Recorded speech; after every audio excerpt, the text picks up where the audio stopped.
Good morning, everyone, and welcome to our Friday Namaste experience. We are ready. Are you guys ready to join with me? Yes. Good. Yes. Are you ready to join with the energy that is always prompting us to remember the truth that is always true? Yes. Nice. That's good energy. It's a great way for us to begin here at Namaste Village, our 4th anniversary celebration. Yeah. Today we are celebrating 4 years of extension and joining here at Namaste Village. It's incredible to think about what things were like then and to see how Spirit has expanded everything up until this point and how it will continue to expand. When we first came here, all that we had was this one area, about 11 small apartments. Now I think we have 40. We went from 11 to 40 or 41 in 2.5 years. Who would have thought it? Certainly not I. I do sometimes think, why? What was I thinking? Thoughts like that. But overall, I feel so blessed. Not only for this family and how it's expanding, we are about to be official as a unity service on Sunday. What was the name that we settled on? Unity Namaste of Ahihik. Unity Namaste of Ahihik. That's going to be our official Sunday service. Of course, Namaste Village is not a unity village, but the Sunday service is a unity service. So we hope that all of you can continue to join. It's wonderful to know that this whole area is now going to have a unity church, isn't it? I'm really happy to hear that. So it's incredible. All of you who have just shown up over the last 4 years, all of you who have shown up over the last year, because we didn't start doing the Zoom service until we were prompted to do so when COVID began. Up until then, we were doing the morning services, but it was just the group here. And then the idea struck, the inspiration came. Why don't we just open this up? We need reasons and opportunities to join at the highest vibratory level, to seek union, to share this. And that's what we've been doing. The light has grown so bright because we have been sharing it, passing it back and forth, and not only within the group here, but beyond this little community. The Namaste experience is meant to include everyone, not just those who show up. That's the difference between, say, religions and churches and what we're doing here. It's not to stay here. It's not just to reside here in one place. The fact that it's everywhere through the Zoom meeting means that it's meant to expand to everyone, because I am in everyone. The I am experience includes it all. It excludes nothing, right?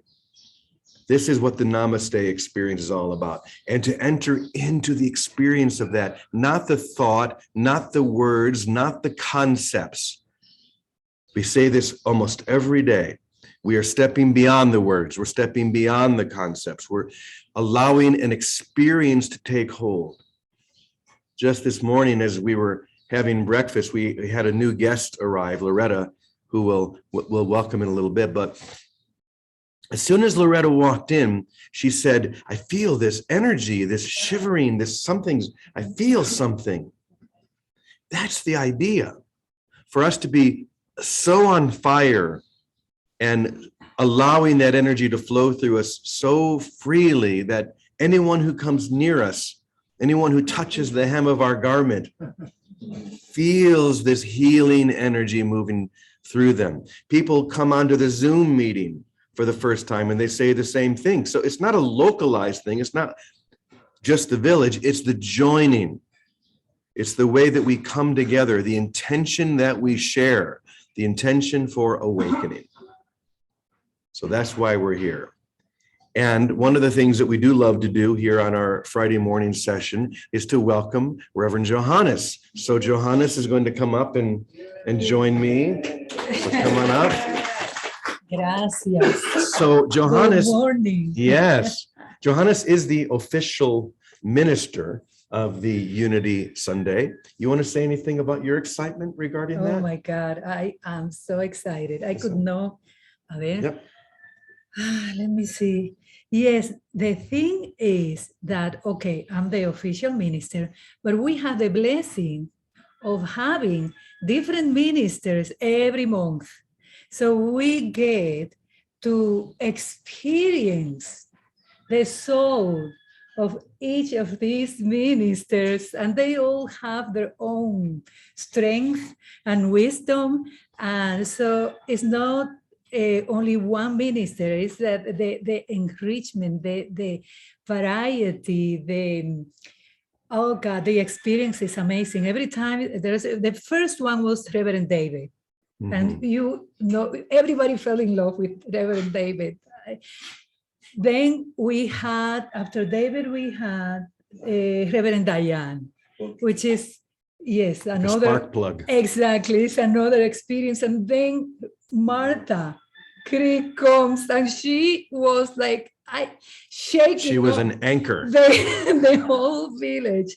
And now in December, exactly. And then Reverend Kathleen, Mhm. she moved here. So Mhm. we have her here, and she's going to be the one leading us during the December services, and myself also. I'm going to be part of some Sunday services.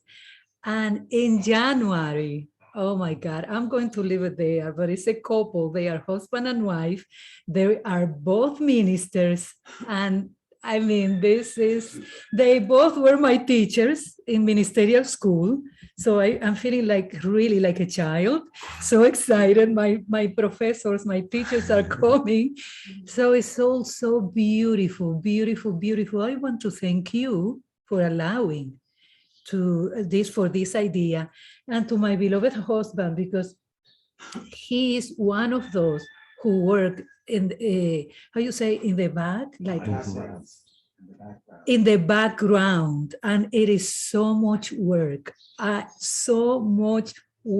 and papers, and it's hours, days, weeks, it's meetings. Yes. Is so thank you very much. And somebody has to do that. That's the way he has to support this spiritual awakening. And of course, the board who has been so supportive and willing to be there, the people at Namaste. I mean, it's on and on and on. Do you think I'm excited? Maybe not, no. Maybe a little bit. Maybe, Muy un maybe, poquito. yeah, a little bit. And you were talking about what we do here at Namaste, because we are clear. What you teach is what you learn. And I know everybody here has say yes to the calling of spirit. Everybody have in some way or another say yes to see the world in another way. You know, it was presented to us, and we say yes, of course, yes. So we are teaching all these unity principles, spiritual principles, Course in Miracles, Joel Goldsmith, whatever it's because we are not only willing, we have say yes, we are ready to learn another way of seeing life, another way of experiencing life. So, you know, I'm so glad you said that, Johannes, because if we could bring this awakening to one word, it would be yes. Yes. To live in the yes, to live in the affirmation of who I am, the truth.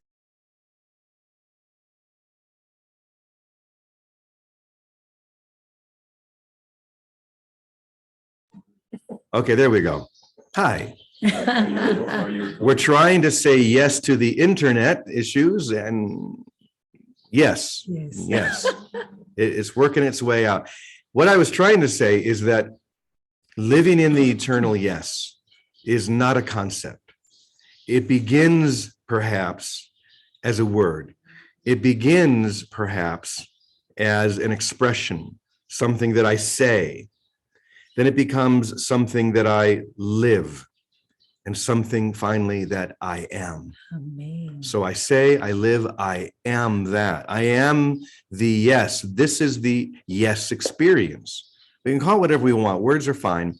Words are words, but it's really stepping beyond them all. And that's what we're going to share here today. So I'm going to go ahead and bring our little sharing, our little lesson up. Oh, good. That, of course, as you know, I promised that I wasn't going to write anything down for these last 2 days of the week, but I can't help myself. I start to hear that still quiet voice and feel the energy, and I usually do it on my phone. So if anyone here at Namaste sees me, that's probably what I'm doing. So let me read this to you, and then we'll talk about it. Revealing the I am presence.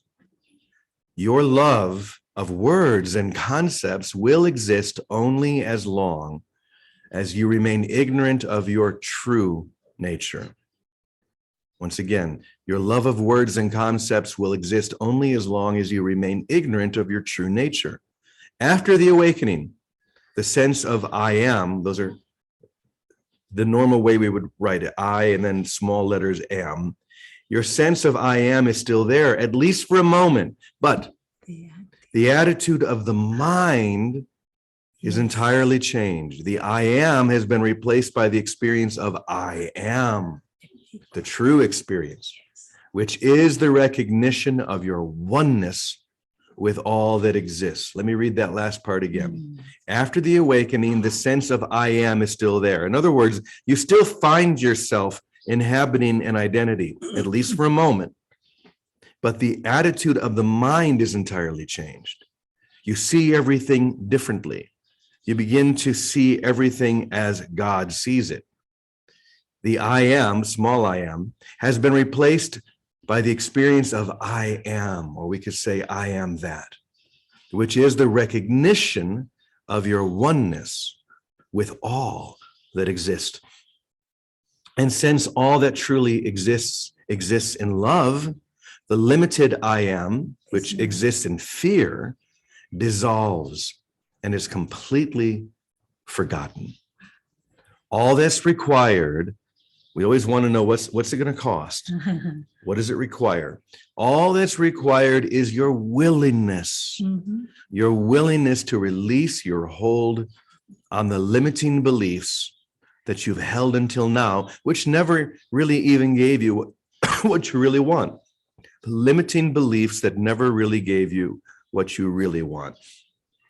You cannot hold on to something that doesn't really exist, though you've tried very hard to do just that. You can imagine that you're holding on to something that isn't really there, but that doesn't make it true, right? You really exist, but not the you that you've claimed. What truly exists is the life that you share with your Creator, and that life is eternal and eternally whole.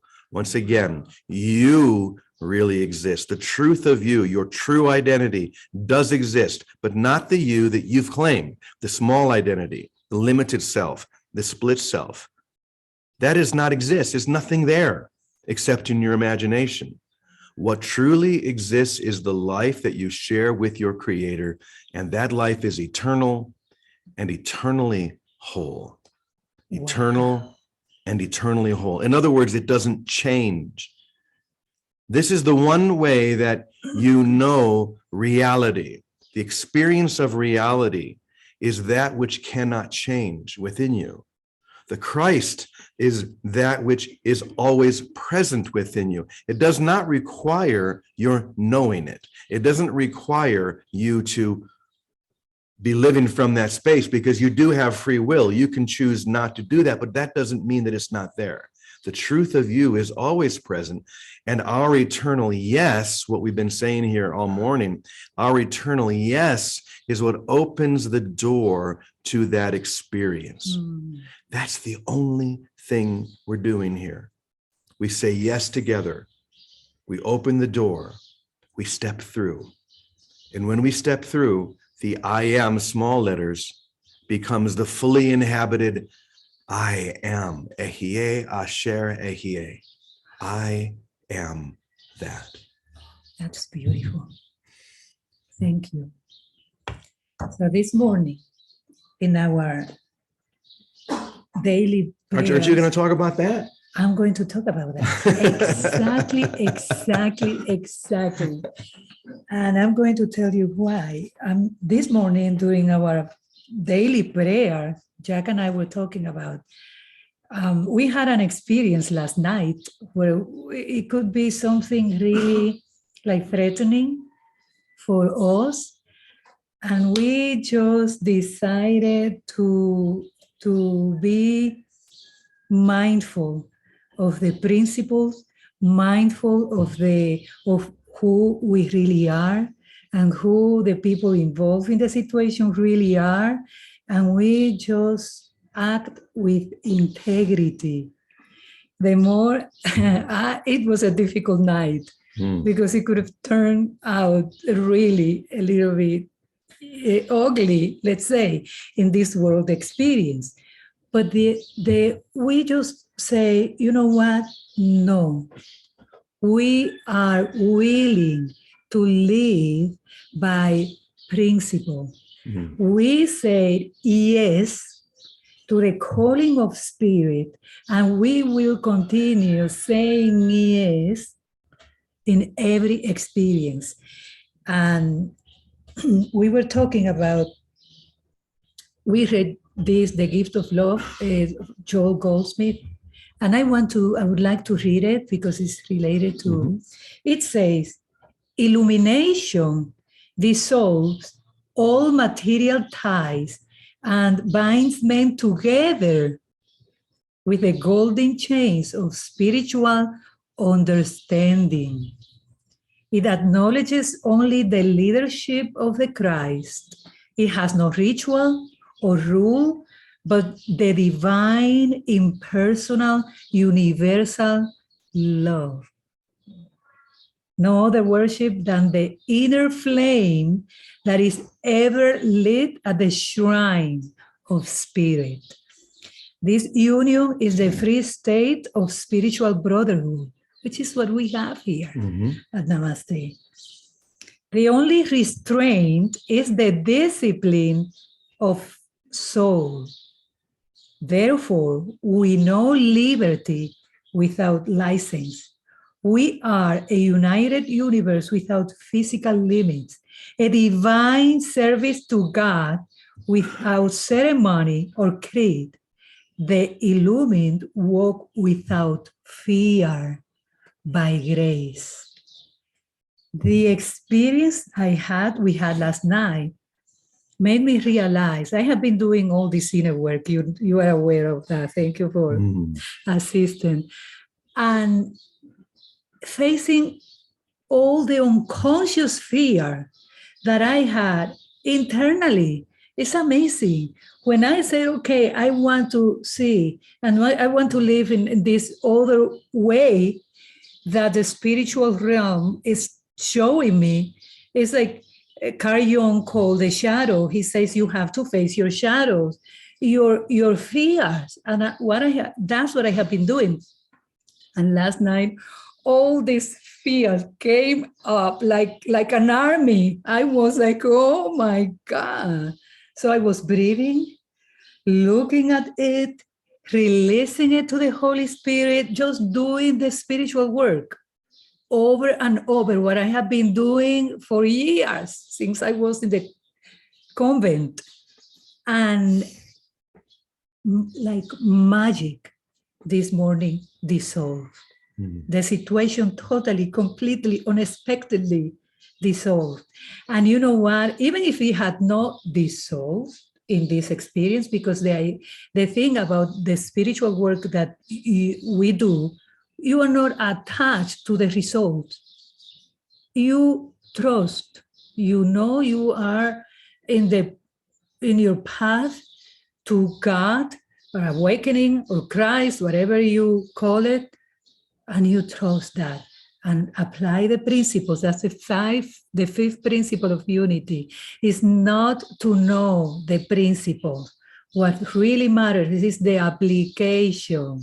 So I had a beautiful opportunity to apply all these principles and to release that other way, all those fears, that old way that I have been seeing life, I totally, completely, I have prepared myself for years for that moment that happened last night.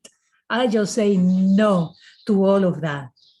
And this morning, the whole thing changed. So no fears. It dissolves. It We've been dissolves. using that word a lot. We heard that in the lesson we just shared. We hear it here. Allow it to actually, it doesn't even dissolve. I mean, that's not even the perfect word, because dissolve indicates something that is real is becoming less real, right? Something that is there begins to become not there. What this really is the recognition that it was never there in the first place. The recognition that that barrier, that block to the awareness of love that I thought I was dissolving, what I'm really doing is I'm looking through it.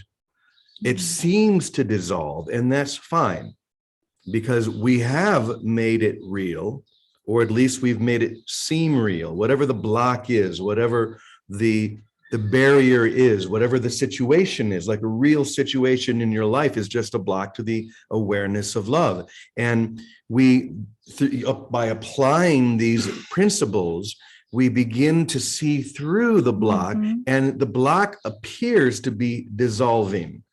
Perfect. However, it is good to know that what we're really doing is we're allowing that which is not real to be not real. Okay, nothing real can be threatened. Nothing unreal exists. I'm beginning to realize that nothing unreal truly exists, and therefore I begin to see through it.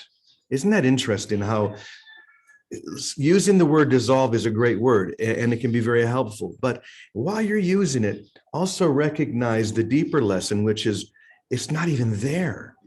It seems to be there, whatever the block is, in a relationship, in a situation, in just an internal thing. It seems to be there blocking me, but now by applying these principles, I begin to see through to the truth. Those false beliefs, they are false beliefs that have been running your life forever. And then one day you see them as they are, just belief that you have been, seeing life through. And then you say, you know what? I don't need to continue seeing life this way. There is another way, and better, of course, ways. So, yes. I don't think anyone's going to argue with that. Because when you do, there was a line in yesterday's lesson that said, you'll know it because your joy will be so overwhelming, you won't want anything else. You'll know you're in the experience when you're happy no matter what. Sometimes people say, how you doing? I'm like, well, I'm happy even when I'm not. Even when I'm not happy, I'm happy. Because what happens is the level rises. I've used this analogy before. If you imagine being in an empty pool, you're always going to be at the bottom. But as the water fills the pool, you rise with the water, right? Now, if you want, you can dive to the bottom of the pool and you can be there for a few seconds. But what happens? You have to come back up for air. So as the water fills, you're always at the higher level, right? So you're never really at the bottom again. So bottom out, let it happen, and then just rise with the grace. Let it take you. Yes, grace. Let's see what Vicky has to share. Vicky, are you out there? I didn't get a chance to look yet. Yeah, I'm right here. Good morning. Good morning to both of you. Morning to both of Good you. to see you, too. Teddy. Yeah. Hi. So the first word that came to me as you were describing dissolve, and it's a word that Joel uses a lot, is a mirage. More and more, if we get that understanding, we know what a mirage in the desert is, of a puddle of water somewhere. All of it's a mirage.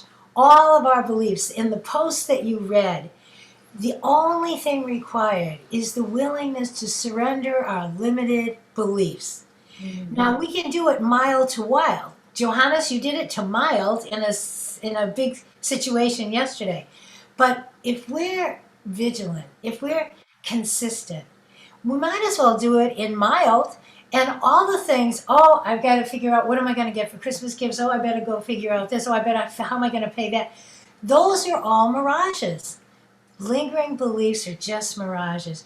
Don't put any energy in them. They're nothing. Just turn, all I know is turn my attention away from it to the presence of that abiding Christ that I am. There's a way of living in the world, in it and not of it, by not thinking. Living in the world is thinking, negotiating, figuring, and problem solving. Not of the world is living here, abiding, being present, watching. Another Joel word, beholding. We live to behold. I don't know how the Christmas gifts are going to get paid. I don't know, or get ordered or delivered, or how things will get paid. That's not my business. My business isn't to do any of that today. And when it is my business to do it, I'll be brought to it by that grace. Grace will bring me to whatever task needs to be done, and it will perform the task through me. That's a true way of life. And the best we can do is give each other example of living like that consistently. And the easiest way is to catch it in mild. Be vigilant. Don't let yourself get away with mirages and then have to respond to them and think about them, figure them out. It's a mirage. That's the end of it. Let me come back to present abiding in grace, abiding in Christ's love. And that is unconditional happiness, because that is the state of Christ. That is our natural state. And it's buoyant, just like the water lifts us up, it's buoyant. It just picks us up, and we meet whatever situation is at hand by beholding it and being surprised at how we are given to address every single little thing. So, beholding, it's all a mirage, don't worry about it. Everything, physical symptoms, everything. I'm so glad you brought us back to that, Vicki. You talked about this yesterday, and it's so simple, and yet it's so clear. Wholehearted beholding, to give your whole heart to seeing. We could use many words. We could say seeing the face of Christ everywhere. We could give our whole attention to the beloved. We could, however that works for you, whatever words make it click into place for you, to look wholeheartedly upon love itself.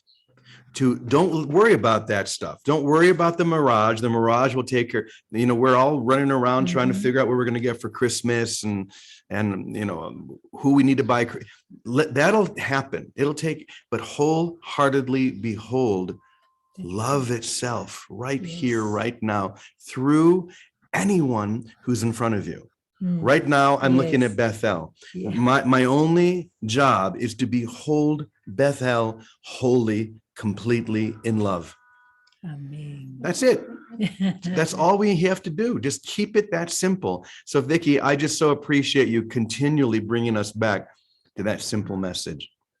Thank you. And Teddy, we're so happy to see you back with us. What would you like to share? Well, it always comes down to me. What we're talking about is the world I see has nothing to do with reality, is of my own making, and does not exist. We call it illusion, and even that is giving it something that it's not. When the experience comes, and it's a true experience, what you recognize is that none of this is real, and it does not exist. We never left reality, and all there is what's real. What is not real does not exist. And we call it illusion because it has the ability to fool us for a second when we think we see it. But after the experience comes, there's the recognition that it isn't anything, and it's already over. And in fact, never began in the first place. So, those are hard concepts to accept, but when the experience comes, it's always the same. We were talking before. What the hell was I thinking?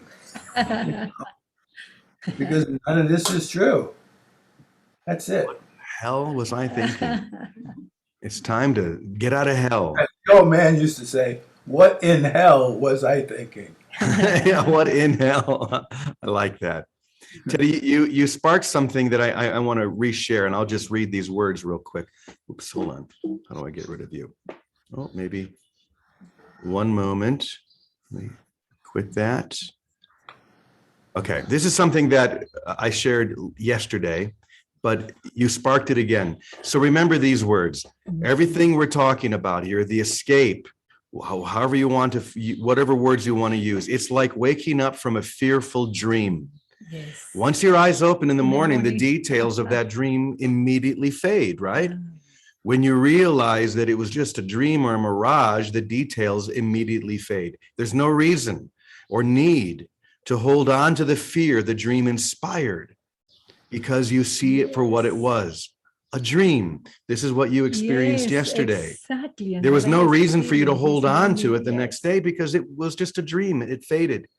You'll also have no desire to solve any of the problems that you encountered in the dream, because you'll realize they weren't real problems at all. When you're wholeheartedly beholding love itself, you realize there are no problems to solve. There are no real problems. And any attempt that you made to solve the problem within the dream was in vain, because such solutions never leave the dream.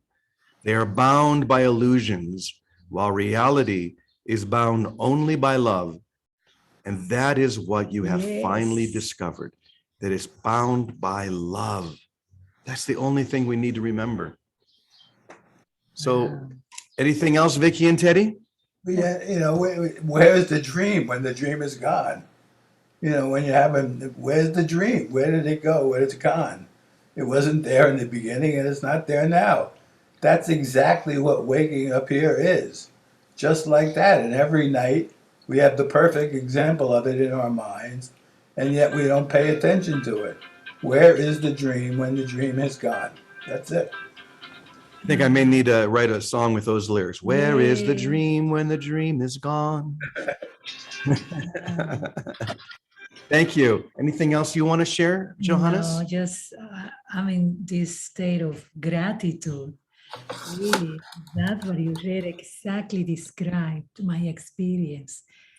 And it's just, I mean, it's wonderful. Life really is wonderful. When I was thinking about the meditation, the contemplative meditation and the cloud of unknowing, which I do actually every day. Thank you very much. He was the one who taught me about the meditation.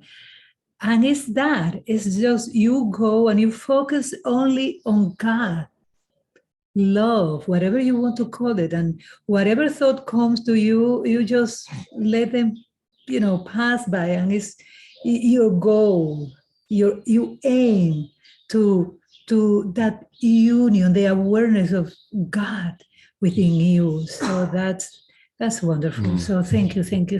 That's what I did last night. Nice. Yeah.